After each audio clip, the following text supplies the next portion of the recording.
వినోద్ కుమారు, బొల్లా బ్రహ్మనాయుడు, లతా కుమారి, వెంకట్ నాయక్, నాగరాజు వీళ్ళందరూ ఎవరు తెలుసుగా? పోలీస్ అధికారులు. కాకి బట్టలను అడ్డం పెట్టుకొని ఎన్ని తప్పులు చేయాలి అన్ని తప్పులు చేస్తారు. సరే ఈ నాగరాజు అనేవాడు ఎన్ని తప్పులు చేశాడు ఈ రాష్ట్రం మొత్తం అర్థమైంది. ఒక మనిషి పూడిచ్చేశాడు ఆ కాకి బట్టలను అడ్డం పెట్టుకొని.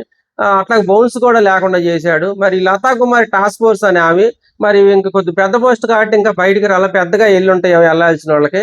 మరి బొల్లా బ్రహ్మనాయుడు అనేవాడు ఒక అమ్మాయి కేసు విషయంలో ఒక అమ్మాయిని న్యాయం చేయమని వెళ్తే బెదిరించి ఆమెను లొంగ తీసుకున్న వ్యక్తి. వీడు సబ్ జైల్లో ఉన్నాడు. ఈ వినోద్ కుమార్ అనేవాడు మొన్నటిదాకా విఆర్ లో ఎస్పీ దగ్గర ఉన్నాడు.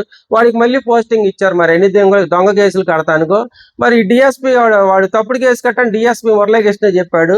మరి చెప్పాడు తీరా బాబంటే నువ్వు ఎస్పీ దగ్గరికి వెళ్ళి అందుకే తీనంటాడు. ఈడు ఒక దొంగ. మరి ఇట్లాంటి దొంగలు మన జిల్లాలో ఉన్నారు. మరి ప్రజలకి వీళ్ళు ఏం న్యాయం చేస్తారు నాకు అర్థం కాల. మీకేమర్థమైంది కామెంట్ చేయండి. Thank you. దీనికి సంబంధించిన పూర్తి వీడియో లింక్ చేస్తుంది. వీడియో లైక్ చేయండి, షేర్ చేయండి.